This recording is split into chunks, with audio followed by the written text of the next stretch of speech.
Oke, selamat datang di Kotak Suara dan kali ini di Kotak Suara kita kedatangan tamu. Tepatnya kita datengin tamu sih. Kita ada di Gana Studio bersama gitaris yang ada di balik banyak sekali musisi Indonesia. Ada Om Reddy Nur di sini. Makasih Om udah untuk waktunya. Iya. Om, kita mau yang pertanyaan pertama nih, kita penasaran. Mungkin pada zaman Om masih kecil, waktu masih muda, banyak orang tua yang mungkin melarang anaknya untuk menjadi musisi gitu. Gimana sih Om waktu itu mulainya menjadi musisi akhirnya dan menjadikan karir yang panjang sampai sekarang gitu? Ya emang waktu itu emang kita boleh dibilang zaman gerilya. Musik-musik yang kayak sekarang ini di zaman itu minoritas, benar-benar minoritas. Jadi kesannya tuh musik itu wah susah deh gitu kan gitu. Zaman itu begitu. Karena yang kita pilih juga yang masih minoritas kan waktu itu kan. Jadi makin susah aja, makin. Tapi untungnya orang tua kita, keluarga kita semua itu ya boleh dibilang keluarga yang suka musik lah semua gitu ya. Gitu. Jadi mau orang tua juga dukung jadinya. Mau ini main ya apa masalah. Makanya kenapa gitar Om pilihannya? Gitar. Karena ya kalau gitar sih sebenarnya karena orang tua juga main gitar kan, main klasik dia. Main klasik. Siapa sih Om pertama kali ngajarin main gitar Om? Pertama kalinya ayah saya apa? Langsung main klasik. Jadi awalnya memang influencer main klasik ya. Nah, dia main klasik. Menjelang semakin Om dewasa di karirnya Om, kan sangat jauh dari klasik pilihan jalur musiknya gitu. Siapa sih influence paling besarnya Om Reddy waktu mulai berkarir waktu itu gitu? Kan kita kan berkeluarga berenam ya. Kakak saya semua tuh udah main musik juga kan dari kecil, mereka malah udah dari SD udah main musik, Nur Bersaudara tuh. Jadi ya mau nggak mau kita juga dengerin Beatles, dengerin waktu zaman itu kan lagi top-topnya. Terus progresifnya tuh bangsa kayak Genesis sudah ada waktu itu, Yes kayak gitu-gitu dengernya. Oh iya, otomatis kita musiknya ke arah sana. Fusion tuh baru mulai tahun 75 ke atas baru mulai ada kan.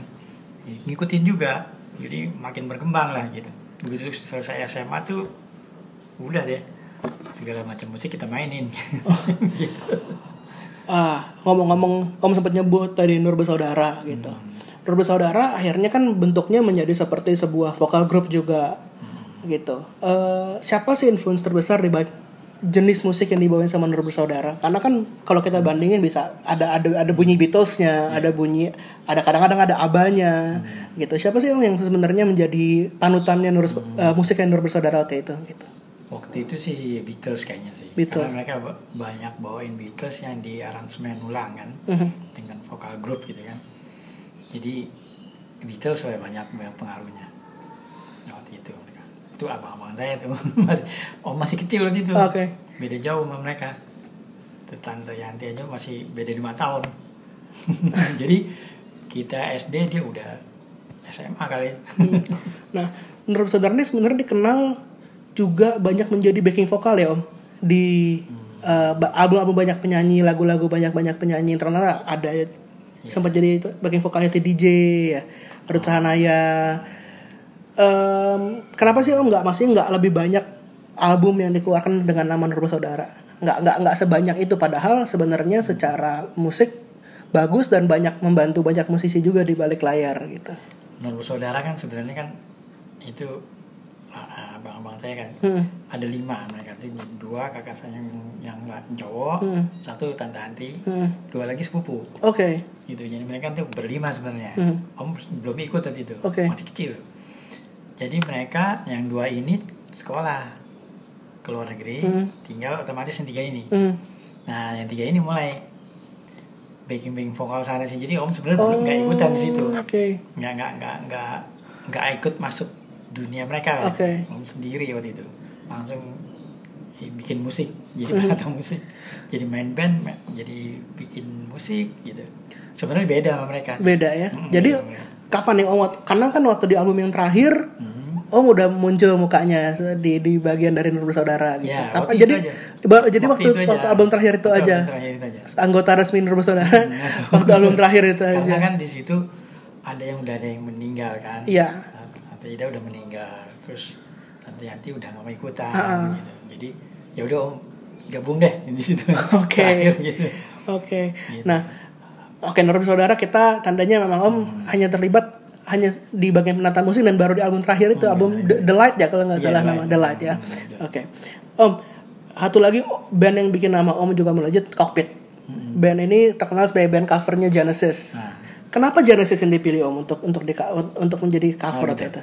Genesis itu sebenarnya kita dengar udah dari kecil kan. Sama Oding Nasution almarhum, Yaya Muktio itu semua dengerin dari masih SMP kali. Iya. Di sini belum terkenal malah. Jadi kita dapat kiriman zaman dulu kan kalau plat itu vinyl itu dikirimin sama teman yang atau saudara dia. Iya. Di sini nggak ada. Jadi kita dengerin, wah ini band asik nih gitu kan. Sebenarnya gara-gara gitu kita penasaran pengen seperti mereka mainin. Orang sini belum tahu. Jadi tahun 70-an itu udah mainin sebenarnya. Cuman Cockpit itu muncul 80-an kan, awal 80-an. Jadi kita main, sebenarnya awalnya kita main musik yang kita suka aja. Oke. Awal 80-an sampai 85 itu masih band cover masih merajalela lah di sini. Mulai 85 ke atas itu baru musik Indonesia yang pop zaman dulu bilangnya pop kreatif. Pop kreatif. Itu baru mulai. Karena waktu itu mulai dilarang untuk rekam coveran album band, cover lagu ya waktu itu ya kalau nggak salah ya. Ya di samping itu emang udah mulai banyak aja sebenarnya. Pop yang alternatif, nggak pop yang pop banget gitu kan. Yang dulu kan dirajai sama Rinto Harahap tuh. Jadi lagu sama. Nah mulai ada ini awal 80-an kita udah mulai tuh ke album Sampai Semesta kan tahun 82 itu. Nah tapi mulai dominan itu 85 ke atas sebenarnya. Musik Indonesia tuh waktu itu tuh mulai mesti cover pelan-pelan jadi seimbang, jadi mulai lagu original yang sekarang kita dengerin terkenal mulai banyak keluar di tahun itu ya jadinya ya. Nah, album Sapa Semesta nih Om, maksudnya semua orang kenal Om Reddy sebagai gitaris yang jago gitu. Tapi di album itu kita dengar Om Reddy sisi lainnya, Om Reddy mulai nyanyi di album itu gitu. Kenapa sih Om nggak lebih banyak lagi album yang Om nyanyi gitu? Jadi waktu setelah itu sebenarnya Om tuh lebih senang sebagai penata musik. Sebenarnya gitu. Jadi bikin lagi sih tapi nggak fokus ke sana gitu, nggak fokus jadi penyanyi gitu. Lebih seneng bikin album, bikin musiknya sendiri, bikin lagunya sendiri gitu. Ya otomatis ya kalau bisa nyanyiin sendiri gitu aja. Sebenarnya ke situ. Jadi lebih banyak bikin musik akhirnya, bikin musik penyanyi setelah itu. Gimana sih yang proses kreatif di balik album itu waktu itu? Sampai maksudnya lagunya ini kan bunyinya macam-macam, nggak cuma stuck di satu genre, nggak stuck di satu style musik aja gitu. Proses kreatifnya gimana sih di balik album Sapa Semesta waktu itu? Waktu itu sebenarnya sih mulai dari kumpulin lagu sama Iman kan. Iman itu kan teman dari kecil juga tuh sama. Jadi udah deh kita bikin katanya. Ada yang mau ini gitu mau edarin, ya udah mulai dikumpulin lagu, ya lagu otomatis selera kita sama, emang dengerin dari kecil kan sama. Terus, nah kebenaran kita sejalan sama Om Iman juga sama Om Ook tuh, pengen bikin orkestrasinya di Filipina waktu itu. Karena bukannya kita mau soal luar negeri atau gimana, sebenarnya sih nggak gitu. Di sana pemainnya itu bagus dan cepet. Jadi kalau hitung sebagai produser hitung biaya, masih lebih murah kita rekaman di sana daripada di sini, dan hasilnya waktu itu ya jauh lebih bagus daripada di sini. Kita dapat yang kita mau lebih bagus gitu. Jadi kita berangkat ke sana kan pengalaman asik itu. Rekaman di Filipina waktu itu rupanya Jackson Record udah duluan. Album Ebit juga udah di sana dulu rekamannya. Cuman dia kan pop balada. Nah ini kan apa sih namanya fusion ya, jazz fusion pop gitu lah. Nah mulai di situ tuh kita bikin ADMS tuh boleh dibilang awal-awalnya bikin aransemen stringnya di album itu lah. Boleh dibilang tuh awal-awal dia mulai bikin string apa di situ.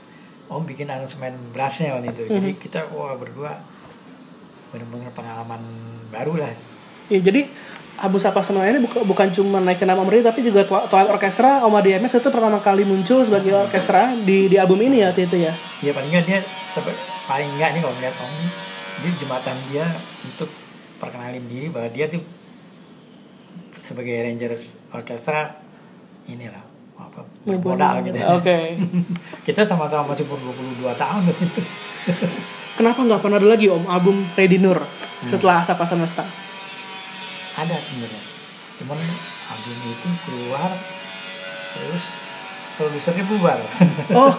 Itu duta apa yang toko Duta Suara. bukan apanya toko CD sekarang yang udah Distara. Distara. Jadi baru keluar berapa lama tutup semua. Jadi distribusinya stuck di dia waktu itu. Karena dia yang ngeluarin emang. Itu waktu itu album apa? Bunyinya sama seperti Sapa Semesta atau ada eksperimen lain dari Om Reddy waktu itu? Waktu itu yang ditonjolin acoustic and choir. Jadi Om Reddy kan bikin backing vokal juga sendirian di mana-mana. Jadi itu yang ditonjolin.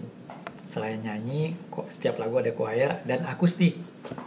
Gitu, tapi gitar itu aja sebenarnya. Jadi bawain Sapa Semesta lagi tapi versi akustik. Oh. Gitu. Tuh. Ada sekiasan kan. Jadi pasti langka itu sekarang tuh kalau cari itu susah tuh. Susah emang, sayangnya dia nggak lama terus. Emang zaman itu emang toko mulai tutup kan ya. Tahun-tahun 2000 berapa ya? 2013. Dia belum lama-lama banget ya maksudnya.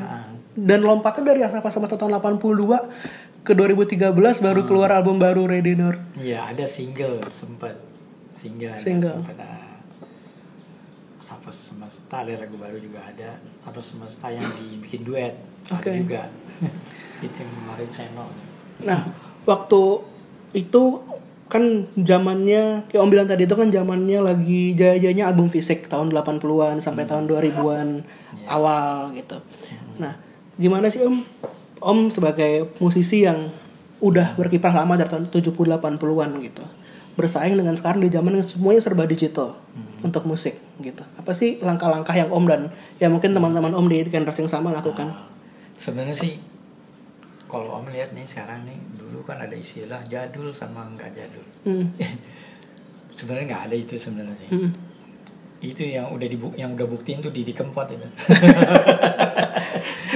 Iya kan, itu bukti nyata ini. Penyanyi jadul tapi yang seneng milenial. Betul. Jadi berarti bukan itu faktor. Jadi kita proses musik digital ya kita nikmatin aja. Kita masuk ke musik itu. Ikut berkembang di situ, tapi akhirnya orang akan balik lagi. Akhirnya balik lagi, ada tuh masa-masanya balik lagi, akhirnya pakai musisi lagi, ya udah. Jadi untuk kita itu yang ngalir aja nggak masalah sih. Biasa aja. Om Reddy terkenal berada di balik banyak nama-nama penyanyi besar di Indonesia, banyak band, grup-grup besar di Indonesia. Dari semua yang Om Reddy pernah bantu, ada Faris RM, ada Kata Takwa, ada banyak. Siapa Om yang berkesan dari semuanya? Banyak sih sebenarnya. Siapa ya? Kalau Om Faris tuh asiknya karena emang udah kenal dari kecil juga. Dia punya rasa percaya dirinya tinggi dan dia profesional dan orangnya cerdas gitu. Senangnya kalau kerja sama Om Faris itu aja. Jadi kita connect itu enak aja, udah nyambung aja gitu. Kalau yang lain paling siapa ya? Ada banyak sih sebenarnya. Jadi masing-masing punya keunikan sendiri-sendiri gitu. Kan pernah bikin karton juga yang lagu Dinda di mana tuh kan orang bikin tuh. Nah itu Aquarius juga kebetulan. Itu meledak itu waktu itu. Dinda lagu Dinda di mana itu. Itu unik juga, muncul dengan akustik gitu. Sementara Club Project nggak pernah akustik. Iya. Kan? Nah kayak gitu sih pengalaman-pengalaman yang eksperimen dengan penyanyi ini yang munculnya selama ini dikenal sebagai A gitu kan, kita munculin sebagai A plus misalnya gitu, atau B gitu kayak gitu. Banyak yang kayak gitu sih. Ketemu orang-orang kayak gitu banyak juga. Kayak Utali Kemahua waktu itu duet sama Tri Utami. Pernah dengar sih lagu Mungkinkah Terjadi itu meledak juga zaman dulu. Uta nggak pernah nyanyi lagu pop. Iya. Tapi biar gimana nggak jadi pop cengeng kalau dia yang nyanyi. Iya. Selalu jadi cheerful. Gitu jadinya. Ya. Banyak kayak tadi kita bahas sebelumnya, banyak yang dibantu sama Om Reddy gitu. Lagu apa Om yang menurut Om selama album sendiri ataupun album orang lain yang Om bantu yang paling berkesan, paling susah atau paling apa, lagu apa yang paling membekas nih, wah ini highlightnya karirnya Om Reddy gitu. Sebenarnya sih apa ya, kalau mesti dilihat itu nggak semua Om inget sih sebenarnya. Terlalu banyak. Tapi begitu dia, oh iya, kadang-kadang ada orang yang ada tuh di Facebook suka berteman tuh, mereka tuh kerjaannya bener-bener pencinta musik Indonesia dan apa sih, punya database yang lebih lengkap dari Om. Dia saking, kalau Om paling inget bikin musik aja, bikin musik ini. Tapi kalau sebagai pemain gitar, kadang-kadang suka bantuin orang kan, bantuin main gitar, bantuin backing vokal, kadang-kadang bantuin main bass, itu udah lupa lah, nggak inget lagu siapa. Dia punya tuh database semua, apa dia pernah ngirim ke Om, wah ini dahsyat nih. Sekarang jadi bagus itu. Jadi kalau dulu pernah sih sama Kantata Takwa itu, pernah sama Om Yoki. Itu juga boleh bilang pengalaman yang lain dari yang lain ya. Karena si Mas Jodinya itu, Om Jodi, itu nggak membatasi. Dia mau bikin album Kantata Takwa tapi dia tidak membatasi. Mau bikin apa, pokoknya bikin bagus. Justru di situ lebih susah. Nggak ada batasan gitu, justru lebih susah. Jadi Om Yogi minta bantuan, Om jadi ikut kolaborasi di situ kan. Bikinnya 1 tahun itu, 1 tahun tapi kita rekaman tiap hari. Jadi Senin sampai Jumat, jadi kayak orang kerja. Senin sampai Jumat sama 1 tahun itu. Dan memang jadinya album yang bunyinya emang beda daripada lagu album Indonesia yang lain ya. Unik, Kantata Takwa kan unik rasanya jenis lagunya. Gitu. Yang paling unik sih waktu mereka show perdana itu di GBK itu, itu kan gede-gedean banget itu sound engineer aja pakai sound engineernya Sting kalau nggak salah. Terus sound systemnya juga, pokoknya waktu itu di zaman itu tahun 90-an ya. Itu pertama kali kayaknya di Indonesia nih bikin di GBK. Dengan setengah saja 200.000 orang yang nonton. Kantata Takwa waktu itu ya. 200.000 orang. Om kan masih ada hubungan saudara jadinya gitu kan, karena kakak adik sama tante almarhum Tante Yanti. Seberapa influence sih Om di karirnya Om Krisya waktu itu? Om Krisya bikin terlibat di situ 3 album. 3 album. 4 kali ya. Tapi yang benar-benar terlibat 3. Yang pertama tuh album sendiri. Yang meledak banget harusnya album sendiri. Nah, Aku Cinta Dia yang meledak banget. Nah itu Om yang bikin tuh bareng sama Om Krisya. Aku Cinta Dia boleh dibilang kayaknya sampai sekarang yang paling laku deh. Album terakhirnya Om Krisya deh kayaknya. Aku Cinta Dia ya. Dan Aku Cinta Dia kan maksudnya membawakan sisi lainnya Krisya ya, lagunya mirip Happy Pura, jadi happy, jadi maksudnya di perubahan zaman itu Krisya benar-benar perubahan total itu kan. Biasa lagu-lagu melankolis, tiba-tiba dia nyanyi lagu yang upbeat semua tuh, gembira gitu. Iya.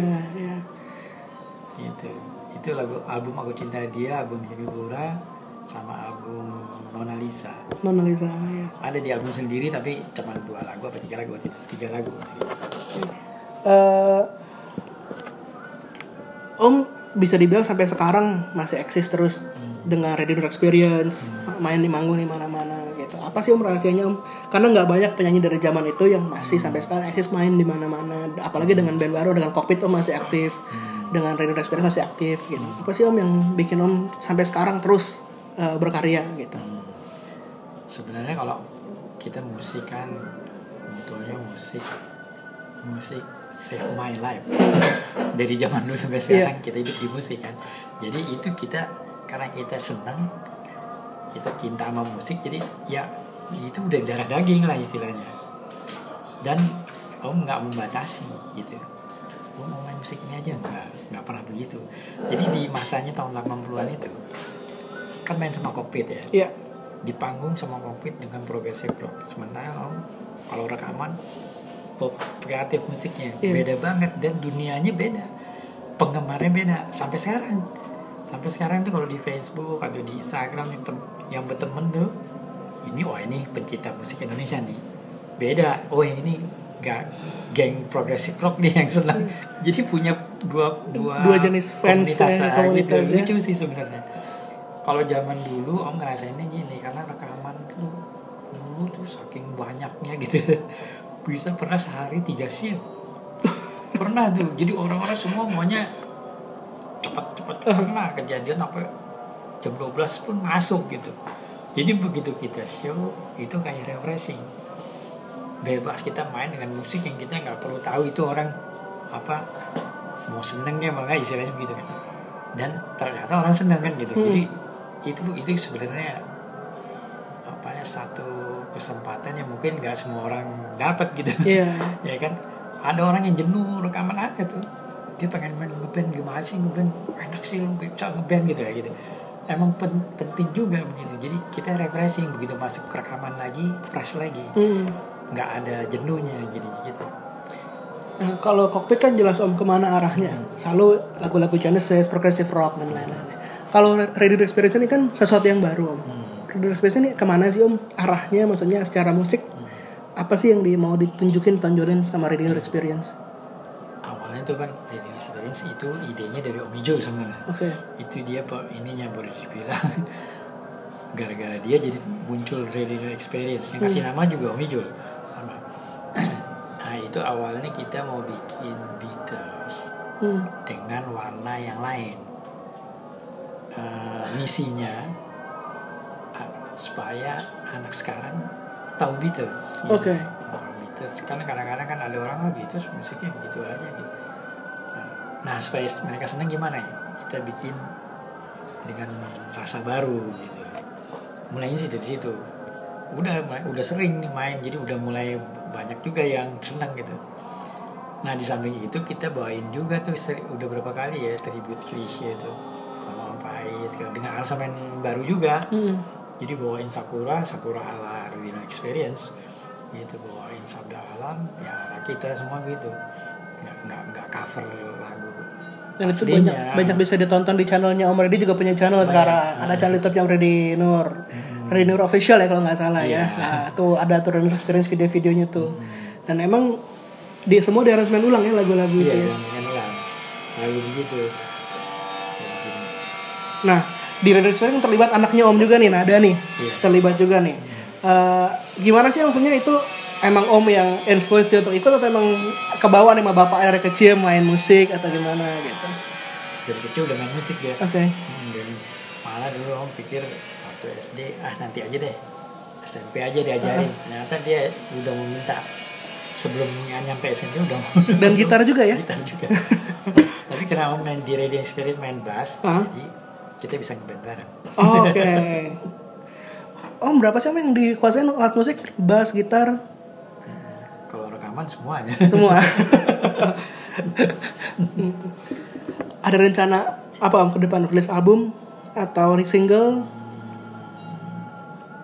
Ada rencana mau, ya sebenarnya cita-cita, tapi lagi dibikin juga ini, mau ngeluarin Sapa Semesta Revisited istilahnya. Harus itu. Jadi ada tambahan-tambahan dengan tetap yang lama dikeluarin, tapi di remastering, ada tambahan. Ada tuh yang nanti keluar satu lagu yang udah tambahin gitar. Nanti mau tambahin macam-macam lah. Ada Sapa Semesta versi barunya kayak gitu-gitu. Udah lagi ngumpulin. Waduh, nggak sabar nih. Nah, untuk yang nggak tahu ya, album Sapa Semesta ini kan satu-satunya album Reddy yang terdistribusi dengan luas ya. Ini kan gue nih kolektor fisik, vinyl, CD, kaset. Nyari kaset itu setengah mati loh Sapa Semesta. Kemarin di marketplace cuma nemu satu, langsung dibeli. Nggak kalau nggak bakal dapat gitu. Jadi kalau Om Reddy bilang mau ngeluarin lagi Sapa Semesta dengan model yang baru itu sangat ditunggu gitu. Rencana fisik atau hanya pengennya ada fisik ya Om? Lagi naik lagi fisik soalnya ya gitu. Ada fisik. Karena kan penggemarnya ada ya, selain cari penggemar sekarang yang dulu pasti kan maunya fisik pasti. Udah banyak kan nanyain. Sebelum kali kalau itu udah banyak bener nanyain, cuman kan ya kita mau pelan-pelan lah. Jadinya biar bagus. Dulu semuanya di bawah Aquarius ya untuk kamu sama saya. Aquarius itu berbeda, Aquarius awal itu. Album itu sama albumnya siapa tuh? kita yang nyanyi tuh. Ada 2 dia, ada dan improvisasi kalau nggak salah. Sama album itu keluarin Aquarius pertama. Oke, nah kita sekarang mulai ke pertanyaan lebih simpel nih, yang lebih menghayal. Om Reddy, kalau Om Reddy dikasih kesempatan untuk berkolaborasi dengan satu artis masih hidup ataupun udah nggak ada, siapa Om? Yang Om pingin banget? Maksudnya tadinya apa? Bercita-cita gitu. Cita-cita siapa? Orang kadang ada juga nggak apa-apa. Siapa yang Om ngefans banget? Oh ini kalau bisa nih keren nih gitu, siapa Om? Apa ya? Sebenarnya sih udah pernah sih sebenarnya. Yang apa ya? Sebenarnya sama Om Grisha itu ada satu cita-cita dia yang belum kesampaian. Apa tuh? Jadi dia pengen bikin album waktu itu, kebenaran sama Om sebenarnya kebenaran. Waktu itu kenapa? Pokoknya lagi konsen, dia mau bikin lagu-lagu yang orang nyanyiin tapi dinyanyiin lagi sama dia dengan versi akustik. Dengan akustik gitar, jadi minimalis gitu. Udah nyoba berapa lagu ternyata asik sih sebenarnya gitu. Jadi mirip sama album Dekade tandanya karena cover lagu-lagu orang. Kalau Dekade masih iya, tapi kan itu musiknya ini kan apa? Grand gitu ya. Musiknya ini enggak, dia mau bikin musiknya minimalis, jadi benar-benar vokal, nonjol di vokal gitu. Udah pilih-pilih lagunya, banyak lagunya yang jadi kayak lagu Krisya. Udah sempat direkam? Ada waktu itu sempat 2 lagu ngerekam. Wah tuh kalau bisa dengerin tuh. Cuman nggak jadi, kenapa gitu? Ada beberapa lagu yang kalau nggak salah nggak bisa dipakai. Karena terikat dengan kontrak gitu. Hak pakainya. Ya. Jadi dia jadi mikir gitu. Jadi tertunda jadinya. Sebenarnya itu jadi dia belum kesampaian. Itu kayak gitu. Itu bagus itu pada waktu itu. Wah, tuh bagus banget.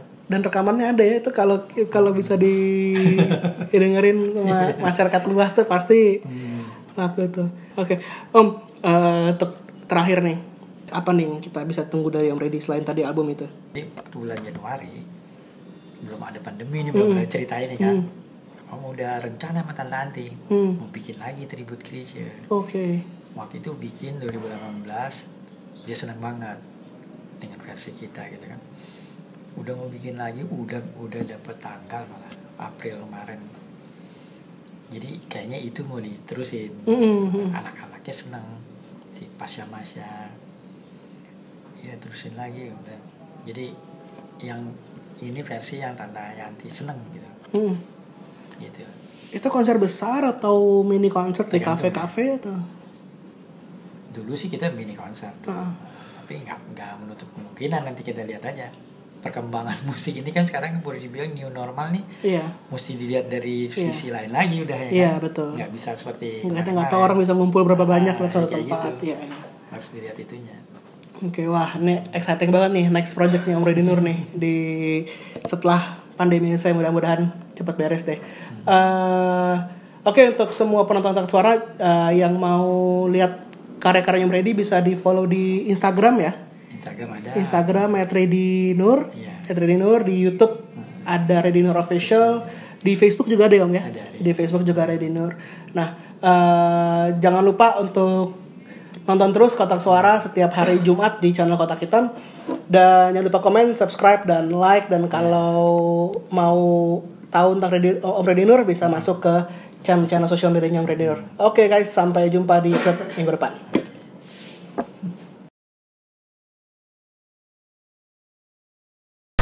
Oke, ini sengaja dibawa nih kaset Sapa Semesta. Wah, ini nyarinya juga susah. Kita minta tanda tangan yang Reddy langsung di sini nih buat kenang-kenangan kita udah pernah feature Reddy di Kotak Suara. Silakan. Nggak apa-apa, tutup tulisan juga nggak apa-apa. Ini ya.